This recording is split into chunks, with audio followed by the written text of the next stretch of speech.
Namah Shivaya, and welcome to our morning meditation. Um, I got some really good feedback and questions on Monday's meditation and topic, where we were talking about dualism and non-dualism, and I had both a conversation with Bob and somebody, asked why I would say that uh, dualism sets up extremism within a spiritual context or practice, or even within religion. Let's say that they're both separate: spirituality and spiritual practice and religion. But why is it that uh, that separation from myself and the divine, why does that create a practice that has a tendency, can go toward an extremist kind of mode? And the other thing is, that when Bob and I were talking Monday night, was this idea of how and maybe why there are not, why one seems to be predominant, why one discipline, this discipline of dualism, seems to be predominant throughout spirituality and not non-dualism, right? And how do the foundations of embracing one discipline, one school of thought, or the other school of thought really play out? So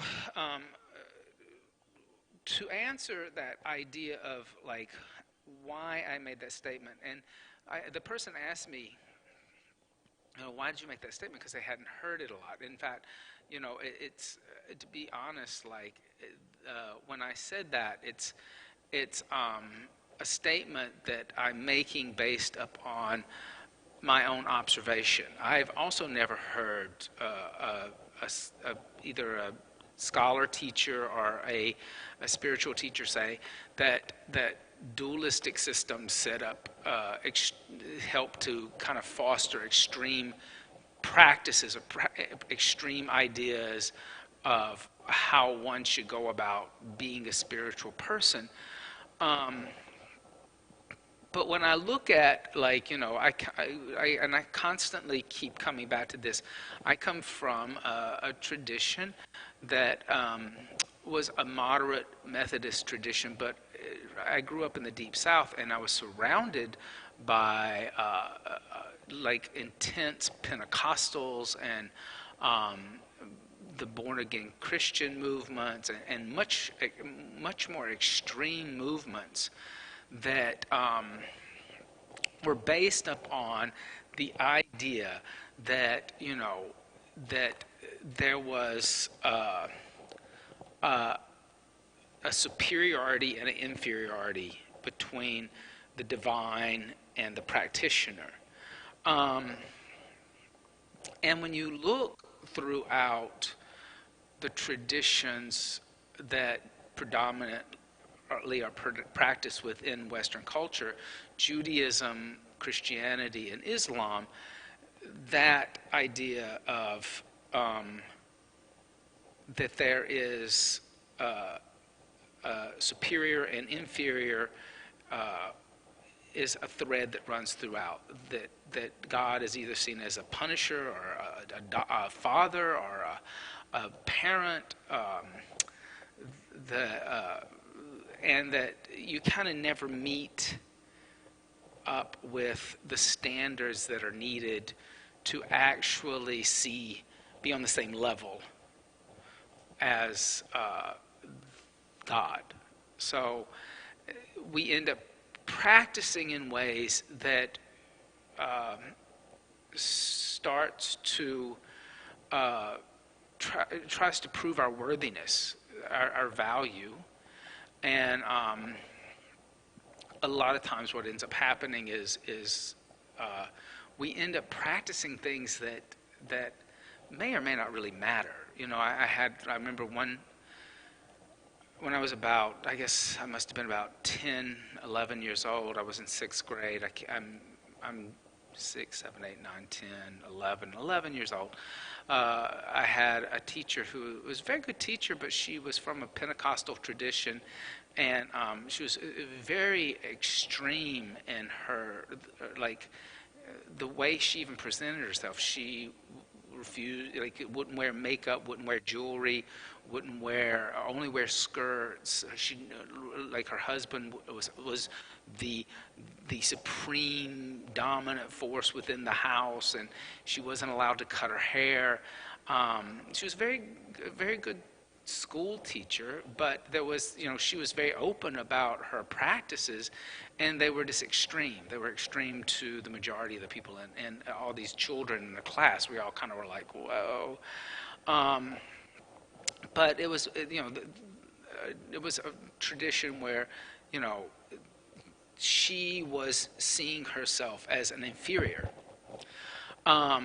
So she needed to prove herself as superior, or like get a little bit of a foothold, because she was always lesser than. And we do that in life. Like we do this when we are in job situations, when we're dealing with our own parents or family situations, partner situations. If we feel like that there is superior and inferior qualities, we always try to do that little bit extra to prove ourselves and to make ourselves, to validate ourselves. So that's what tends to happen in dualistic structures. Even within the teachings and the practices that yoga comes out of, Hinduism, the more extreme practices, the more austere practices are the practices of dualism. So just through observation, we start to see that dualism creates a need for extremism within spiritual tradition. And dualism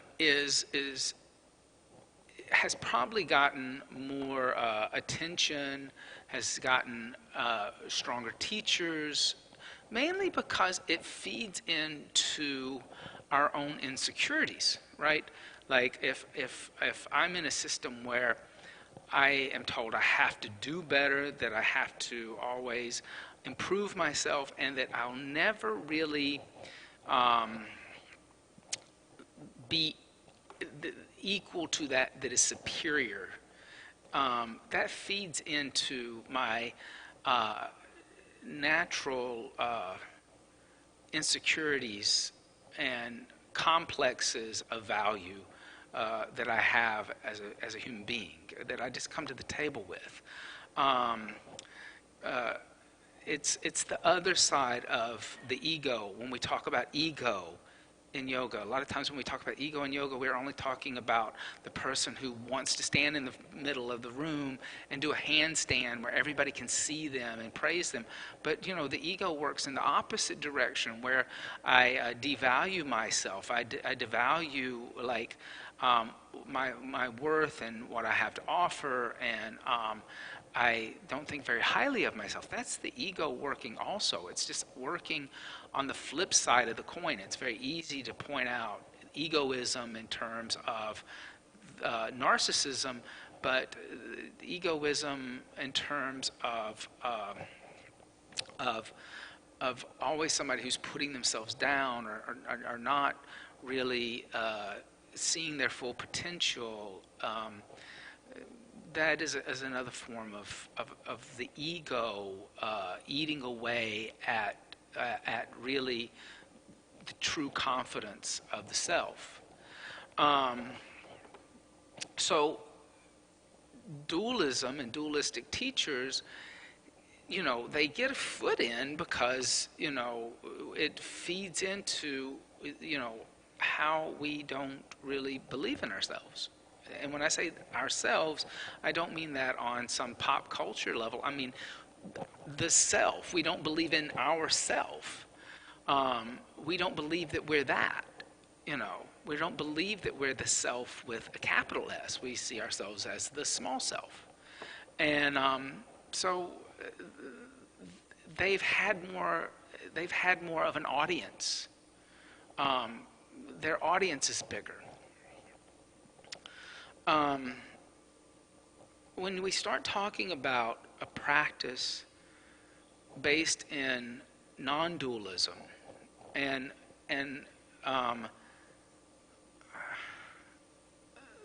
the non-dualistic practices, is what what got me to gravitate toward the practice of yoga itself.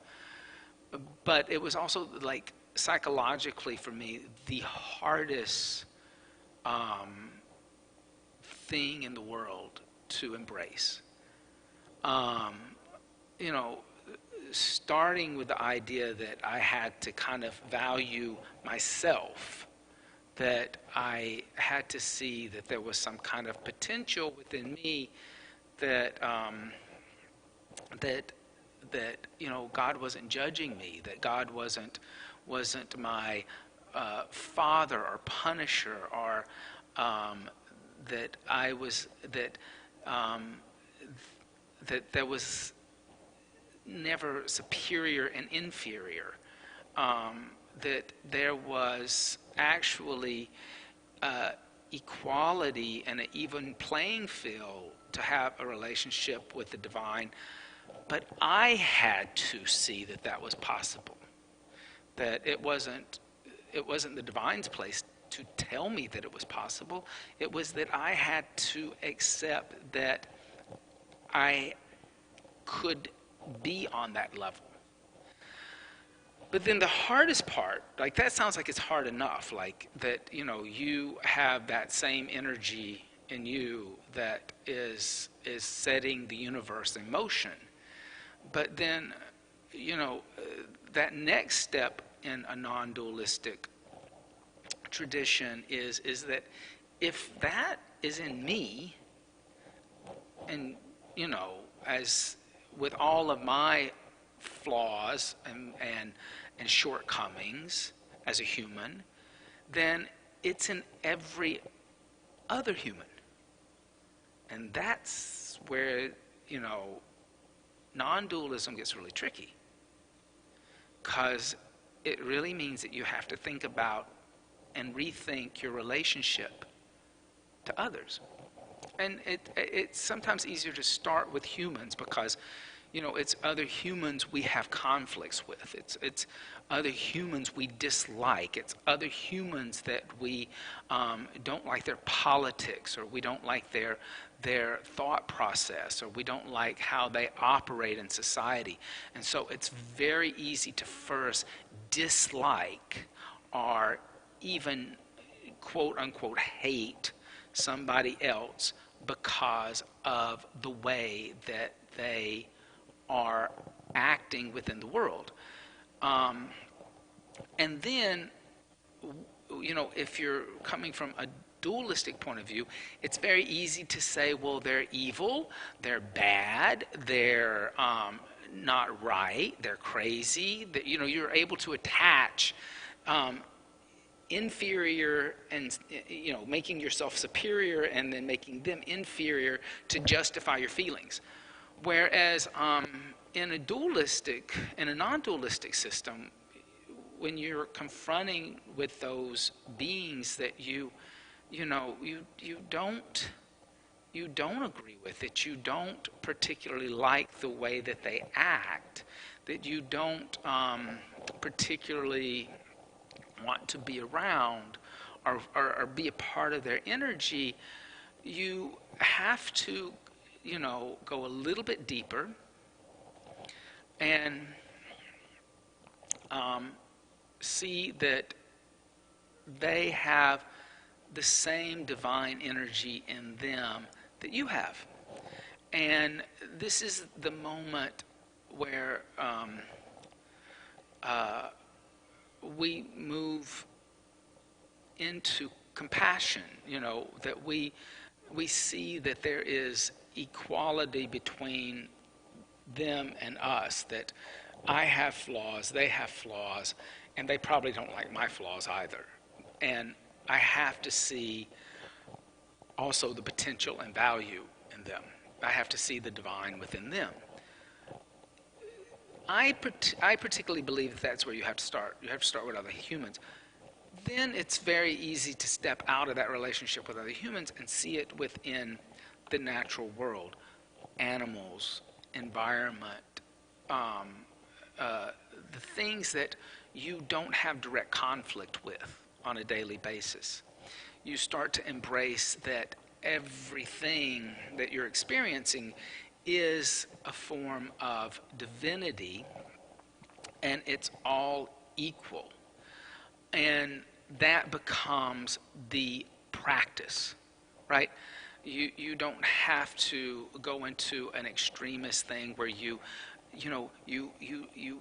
take on poverty, or you like my sixth grade teacher who refused to wear makeup or jewelry, or only skirts, and her husband was the boss and I can't cut my hair, and those things don't matter, right?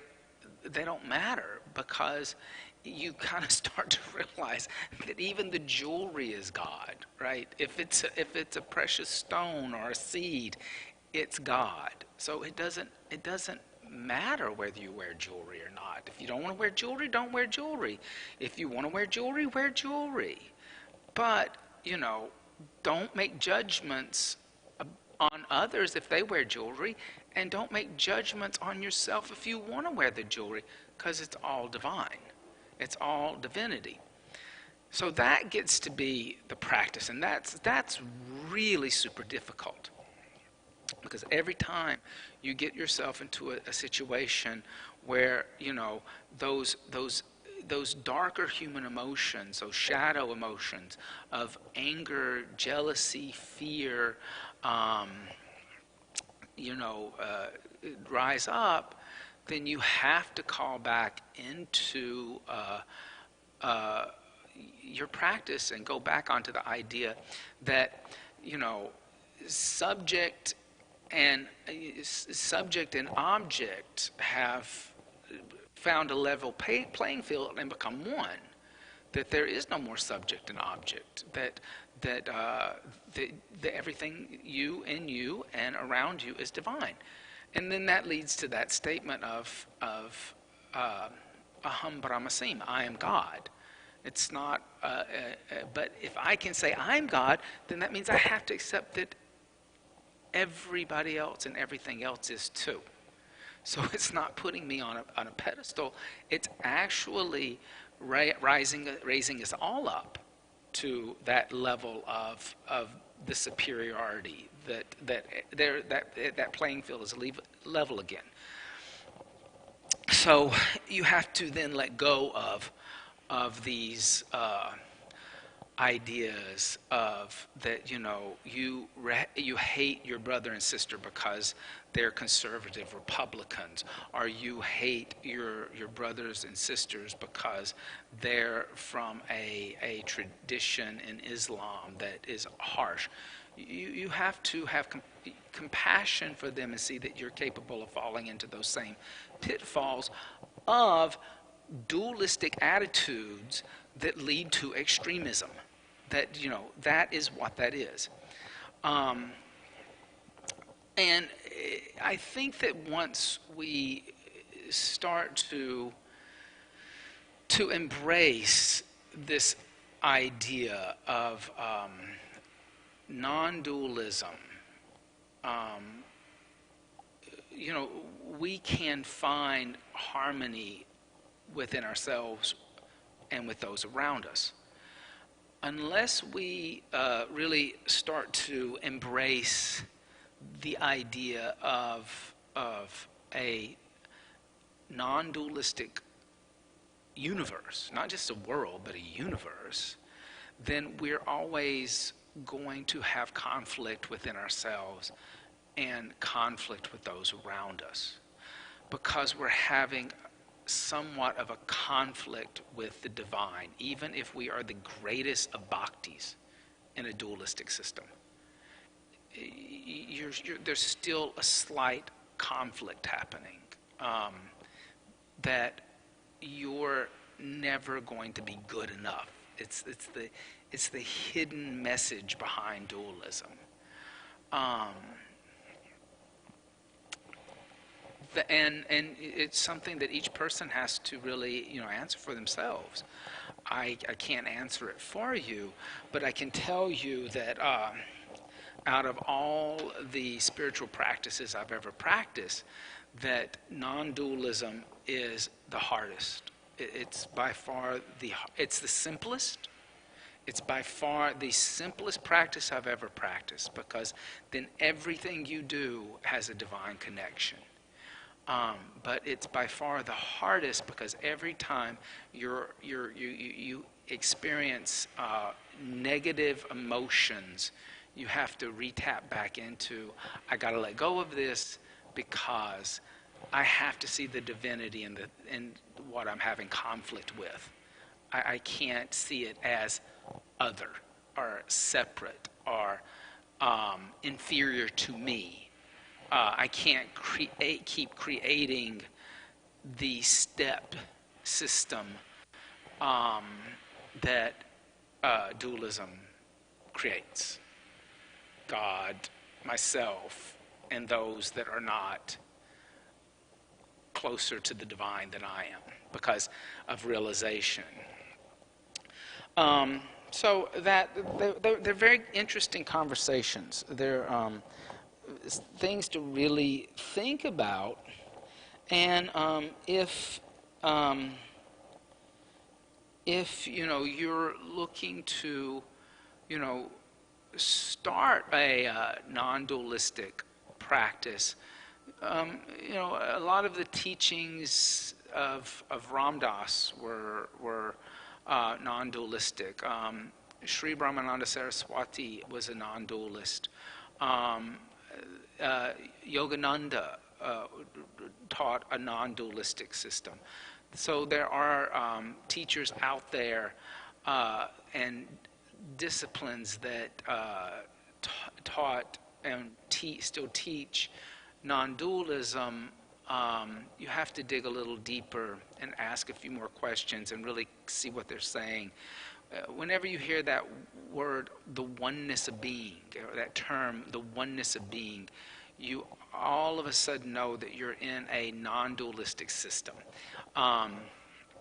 Because that term oneness means just what it says, that the divine and everything else is one. There's no separation, not even in the slightest, not even in like a hair. It's one, and it's really the great teaching of life is to see that, to see through Maya or avidya, Maya being the illusion of the world, or avidya, the ignorance of the self, to see the oneness of being. So look for that term, oneness of being, when you're looking for non-dualistic teachings. The oneness of, or the oneness of being. So take a moment. And here again, this idea of meditation is the type of meditation we're teaching is that it's a non-dualistic system. I've been teaching the mantra Om for the past 9 weeks instead of let go. Why? Because Om is the primordial sound of the divine. It is that it doesn't have a form, so it's not like you're changing your spiritual tradition. It's a resonating energetic that is within everything. It's the sound of creation itself. It's primordial. So it's that ability to kind of focus on Om is trying to get you to first hear Om within yourself, see the symbol of Om within the mind's eye, but then take that next step, which is to become Om. Allow Om to merge with yourself and that primordial, so that subject and object become one and unite. Patanjali says in the Yoga Sutras that is yoga. That's samadhi or yoga, when subject and object become one and there's no separation. So the tradition of meditation is getting subject and object to become one. So first, establish your seat. Set up nice and tall. You want the spine elongated. Close your eyes and draw your senses inward. The self is inside of you. It's not outside of you. That's another major concept within the tradition of non-dualism. The self is within. It's not in a temple. It's not in a yoga studio. It's not in a church. The self is within you. It's not outside of you. But you have to realize it's within you. So drawing the senses inwards, stopping the mind and the emotions and the senses from looking for divinity outside of you. Allow the breath to deepen. Allow the breath, the prana, to be full, expansive. And allow the exhale to be deep and complete.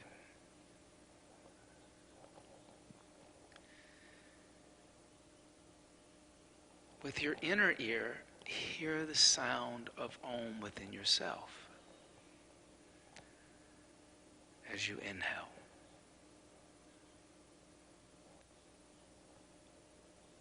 And allow that inhale to be deep.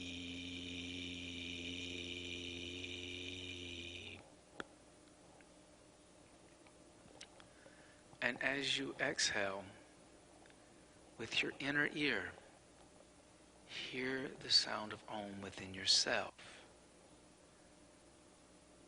And allow that exhale to be deep.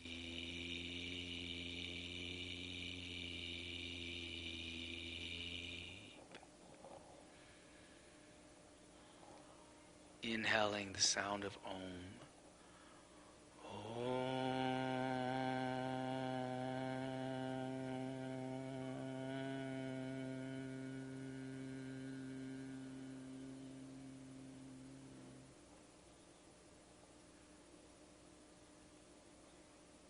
Exhaling the sound of Om.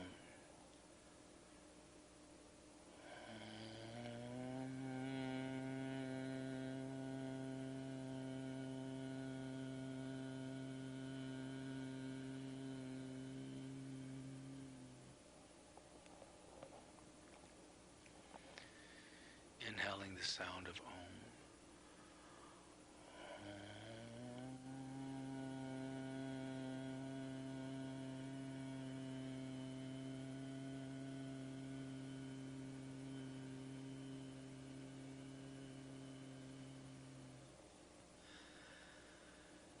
Exhaling the sound of Om.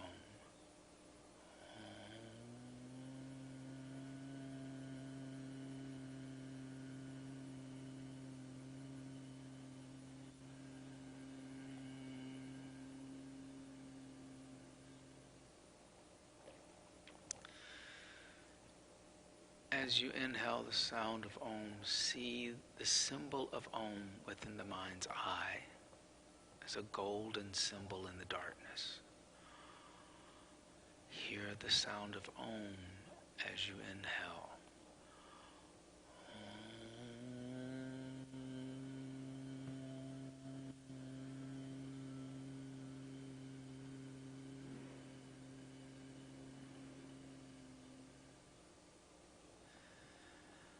As you exhale, see the golden symbol of Om within the mind's eye and hear the sound of Om within the exhale.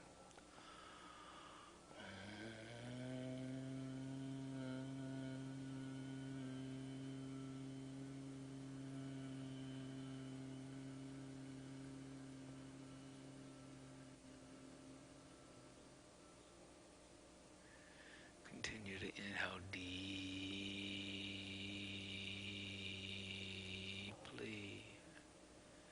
Continue to exhale fully.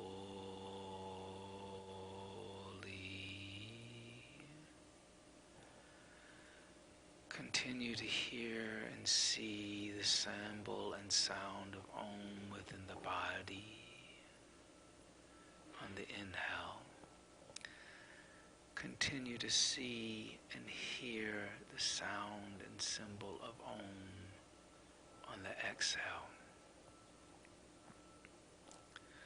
As the mind wanders and wants to pull you out of the meditative state, continue to focus on the deep inhales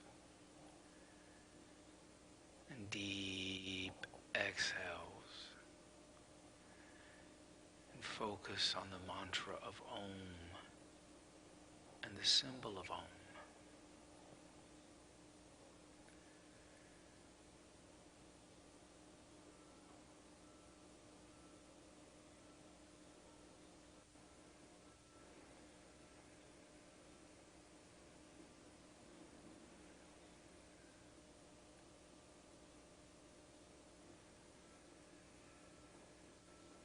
Continue to see the self-illuminated symbol of Om within the mind's eye.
Silently tell yourself that you're not this body.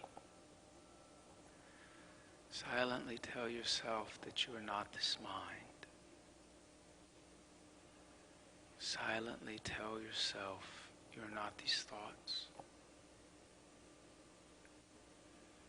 Silently tell yourself you are not these emotions. Tell yourself you are divine, infinity, eternal, and everlasting. That you are self-illuminating Swayambakashat.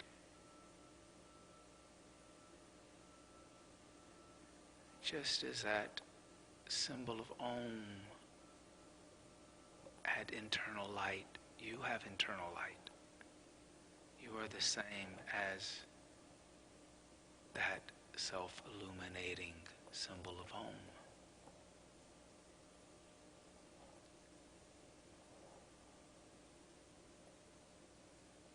Inhale deeply for the sound of Om.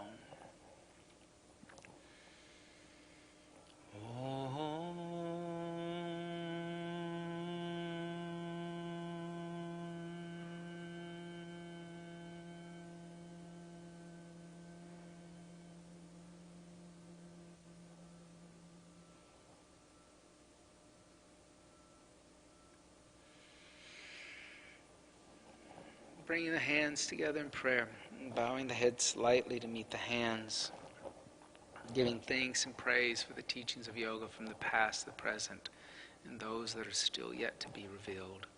Om Bolo Sadguru Bhagavan Ki. Jai.